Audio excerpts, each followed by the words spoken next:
આજે મારે તમને એક નાનકડો પ્રશ્ન પૂછવો છે કે જ્યારે પણ આપણે બજારમાં જઈએ છીએ ત્યારે ચીઝ હોય, પનીર હોય અને બટર જેવી ડેરીની વસ્તુઓ ખૂબ જ સરળતાથી આપણને મળી જાય છે.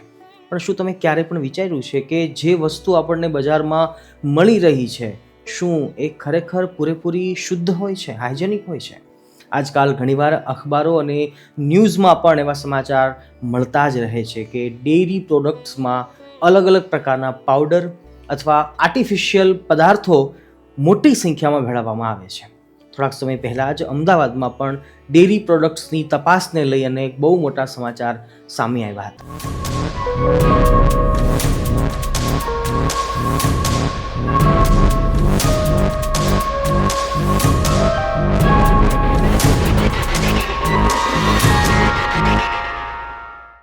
જેમાં એ ચર્ચા થઈ હતી કે ઘણી જગ્યાએ અસલી સામગ્રી બહુ જ ઓછા પ્રમાણમાં નાખવામાં આવે છે.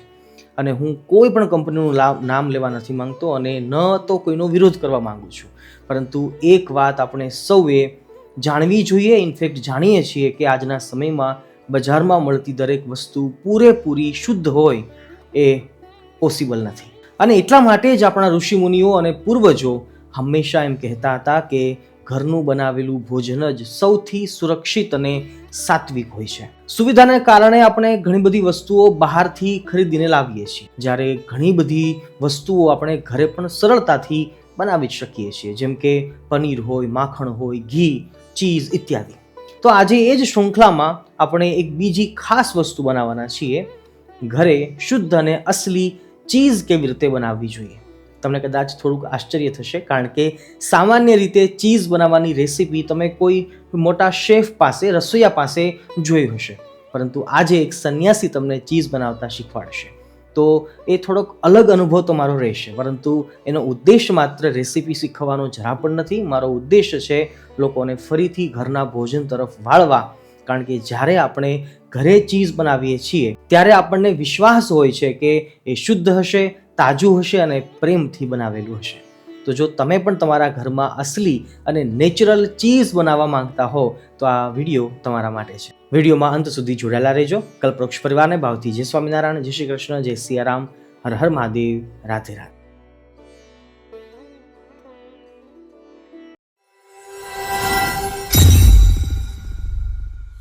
પ્રિયજનો, ઘરે આપણે જે હોમમેડ ચીઝ બનાવવું છે એના માટે બહુ ઓછી વસ્તુની જરૂર પડશે.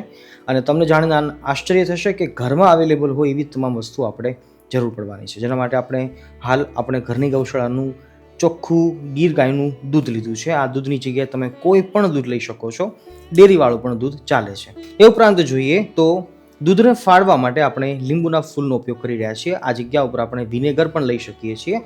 લીંબુનું જે પાણી હોય છે, લીંબુનો રસ, એ બહુ ઝાઝી માત્રામાં નાખવો પડે છે અને એનાથી થોડોક ટેસ્ટ એનો બગડી જતો હોય છે. એટલા માટે અમે હર વખતે લીંબુના ફૂલનો જ ઉપયોગ કરતા હોઈએ છીએ. કેવી રીતે આપણે એને પાણીમાં ઉગાડીએ છીએ આપણે આગળ જોઈએ છીએ. એ ઉપરાંત 2 ચમચી આસપાસમાં માખણ જોશે. એ માખણ ફ્રીજમાં મૂકેલું ન હોવું જોઈએ, બહાર રાખેલું માખણ હોય તો ચાલે છે. માખણ નથી આપણી ઘરે તો કોઈ ઇશ્યુ નથી, એના જગ્યા ઉપર આપણે 4 ચમચી ઘી પણ નાખી શકાય છે. એ ઉપરાંત થોડુંક દૂધ અલગ રાખીશું, કારણ કે આપણે કેસર છે એનો પીળો કલર દૂધની અંદર આપણે લેવાનો છે. અને સૌથી મહત્ત્વની વાત કે ખાવાનો જે સોડા હોય છે, ભજીયા ફૂલાવાનો સોડા, એ સોડાનો આપણે ઉપયોગ કરીશું. પણ કઈ વસ્તુ કેટલી માત્રામાં નાખવી એ આપણે આગળ જોઈએ છીએ. સૌપ્રથમ 2 લીટર દૂધ આપણે ગરમ કરવા મૂકીએ છીએ, પણ વધારે ગરમ કરવાનું નથી. ફક્ત આપણી આંગળી છે એ દાજવા માંડે, આંગળી સહન કરી શકે. એક્યુરેટ માપ જો જોઈએ તો 7 સેકન્ડ સુધી આપણી આંગળી અંદર રહી શકે એટલું ગરમ દૂધ જરૂરી છે. 2 લીટર દૂધ આપણે લઈએ છીએ તો 4 ચમચી લીંબુના ફૂલ જરૂર પડશે. દૂધ તાજું હોય તો વધારે સારું. ગરમ દૂધ ઉકાળા બાદ પછી બનાવવું અઘરું પડતું હોય છે. લીંબુના ફૂલ પાણીમાં એકદમ ઓગળી જવા જરૂરી છે. અને આ બાજુ આપણું દૂધ હવે જેટલું ગરમ આપણે કરવું છે એટલું થઈ ગયું છે. જેટલું દૂધ આપણે ગરમ કરવું છે એટલું થઈ ગયું છે. ગેસની ફ્લેમને હું બંધ કરી દઉં છું તદ્દન. આપણું જે લીંબુનું પાણીવાળું, લીંબુના ફૂલવાળું પાણી છે એ નાખીએ છીએ. ચાહો તો એક સાથે પણ નાખી શકો છો, પણ ઝાઝું નાખવું પડશે, નહીંતર દૂધ ફાટતું નથી જનરલી. એના પાછળનું સાયન્સ છે તમને હું કહું છું. હવે જુઓ, તરત જ નાખ્યા બાદ તરત જ તે દૂધ ફાટવાની પ્રોસેસ શરૂ થઈ ગઈ છે. લુક એટ ધીસ, દેખાય છે ને? થોડીક વારમાં જ હમણાં ભેગું થઈ જશે. 5-1 મિનિટનો ટાઈમ આપણે આને આપીશું. અને ખટાશ નાખવામાં જરા પણ કંજુસાઈ કરવાની નથી, નહીંતર પછી પ્રોપર ફાટશે નહીં દૂધ અને તમે કહેશો કે સ્વામીએ નહોતું કહ્યું. હું તો કહું જ છું કે લીંબુના ફૂલ વધારે નાખવા પડે તો વાંધો નથી. પ્રિયજનો, અનેક વાર અમે આ પ્રયોગ કર્યો છે અને અનેક પ્રયાસો બાદ આજે અમે આ ચીઝ બનાવી રહ્યા છીએ. તો હું ચોક્કસ એમ કહીશ કે ઘણીવાર અમુક વિડીયોની અંદર આપણે જેવું જોતા હોઈએ છીએ, જેવું લોકો દેખાડતા હોય છે, એવું વાસ્તવિકમાં હોતું નથી.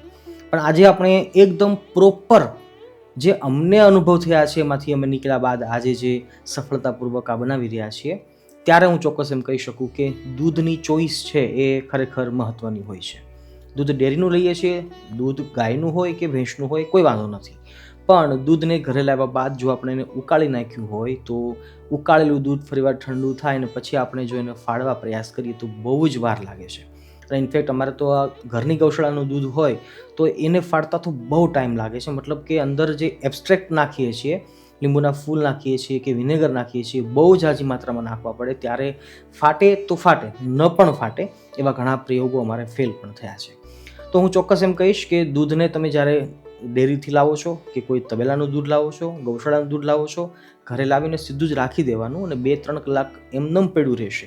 એને ગરમ પણ કરવાનું નથી અને ઠંડુ પણ ફ્રીજમાં રાખીને ઠંડુ પણ કરવાનું નથી.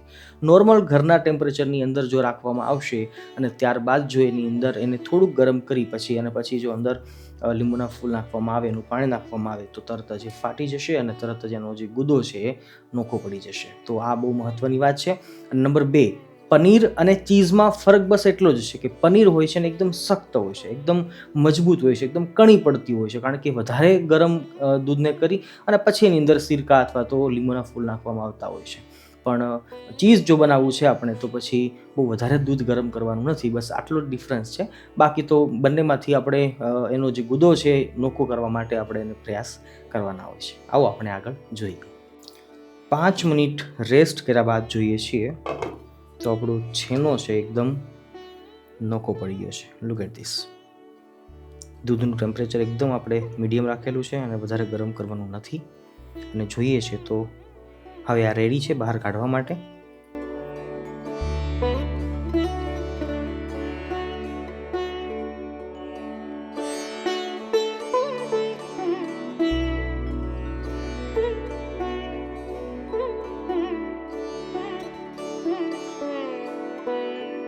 આપણું જે ઓરિજિનલ કેસર છે એને દૂધમાં આપણે નાખી દઈએ છીએ.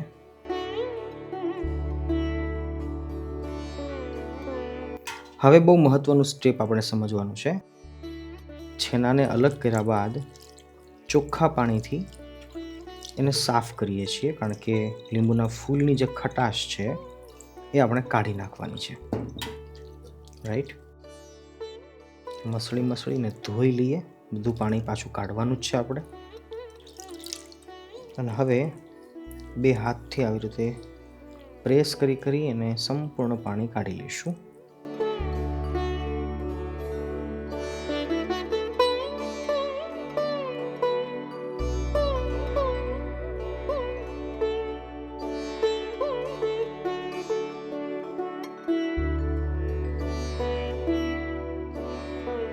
ભક્તો, અહીંયા એ વાત સમજવા જેવી છે કે જો આપણી પાસે ટાઈમ છે, ઉતાવળ નથી, તો આ પનીર જ છે, તો આ છેનો છે, તો એને આપણે કપડામાં લટકાવી પણ શકીએ છીએ અને અડધો 1 કલાકનો ટાઈમ આપીએ તો બધું પાણી નીકળી જાય. પણ મૂળ વાત કે આનું ખાટું પાણી છે એ નીકળવું જરૂરી છે, નહીંતર પછી આગળ જતાં જ્યારે ચીઝ બનશે તો વધારે લિક્વિડ બની જશે અને એનું પાણી પછી બાળવું વધારે અઘરું થઈ જતું હોય છે. આવા મારા અનેક અનુભવો છે, એટલા માટે કહું છું કે એમાં બધું પાણી કાઢવું જરૂરી છે.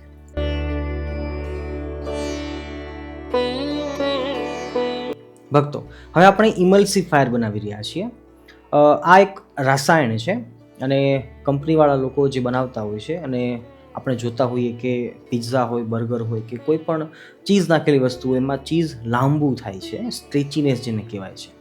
તો એ લોકોને એટ્રેક્ટિવ લાગતું હોય છે અને ચીઝની એ નિશાની છે કે એ વધારે લાંબુ થાય તો એ ચીઝ કહેવાય.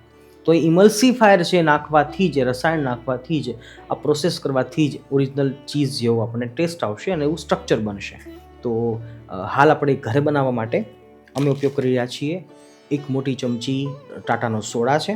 આ જગ્યા પર કોઈ પણ સોડા લઈ શકીએ ભજીયા ફૂલાવાનો. 1 ચમચી આસપાસ આપણે લીંબુના ફૂલનો ઉપયોગ કરવાના છીએ અને 2 થી 3 ચમચી જેટલું પાણી નાખવાના છીએ. બસ ત્રણેય વસ્તુને મિક્સ કરી અને એકદમ એને રેડી કરી દઈએ અને હવે આપણે આગળ વધીએ.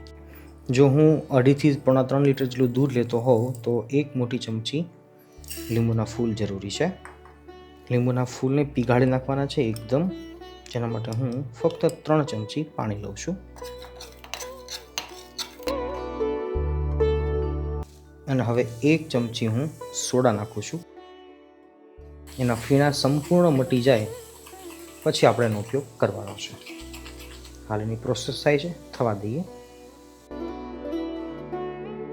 હવે આવ્યા છીએ આપણે ચીઝ રેસીપીના મહત્ત્વના સ્ટેપ ઉપર, જેમાં આપણે મોટી મિક્સરની જાર લીધી છે અને જેની અંદર આપણે આ તમામ બોલ્સ છે એને નાખી દઈએ છીએ.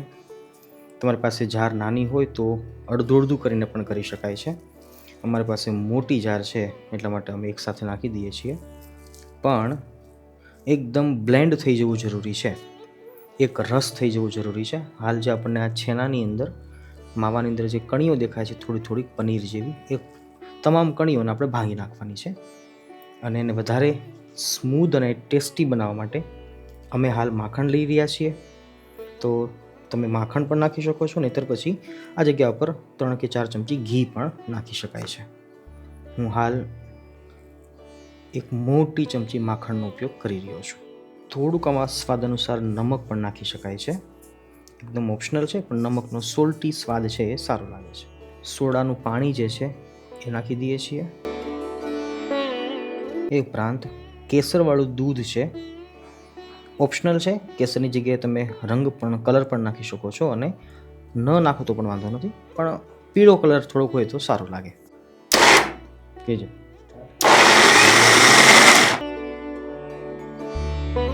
વચ્ચે વચ્ચે જરૂર પડે તો ચલાવતું રહેવાનું, ઉપરનું નીચે લઈ, નીચેનું ઉપર લઈ. થોડીક મહેનત મશક્કત થશે અને જુઓ સ્ટ્રક્ચર આવવા માંડ્યું છે.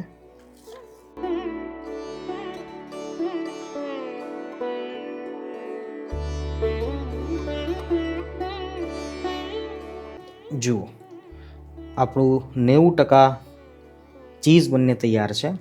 કેટલી સ્ટ્રેચીનેસ આપણને દેખાય છે એની અંદર અને કેટલી લચક દેખાય છે. Look at this.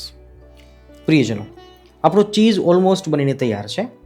જો ગણીએ તો આ છેલ્લું સ્ટેપ છે. હવે આપણે એને કન્ટેનરમાં ડાયરેક્ટ ઢાળી દઈએ ડબ્બાની અંદર અને 3 થી 4 કલાક ફ્રીજમાં રાખીએ એટલે આપણું ચીઝ બનીને તૈયાર છે. પછી તમે કોઈ પણ રીતે એને વાપરી શકો.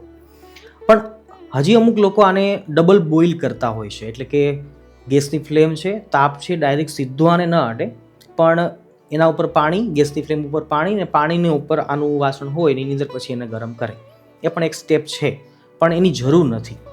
અમે ઘણી ટ્રાય કરી અને પછી હું ચોક્કસ એ સિદ્ધાંત ઉપર આવ્યો છું કે જો આપણી પાસે બ્લેન્ડર સારું છે, ગ્રાઇન્ડર સારું છે અને મોટું છે, મજબૂત છે, વધારે 3 થી 4 મિનિટ સુધી આપણે ચલાવીશું તો એના દરેક પાર્ટિકલ છે મિક્સ થઈ જશે.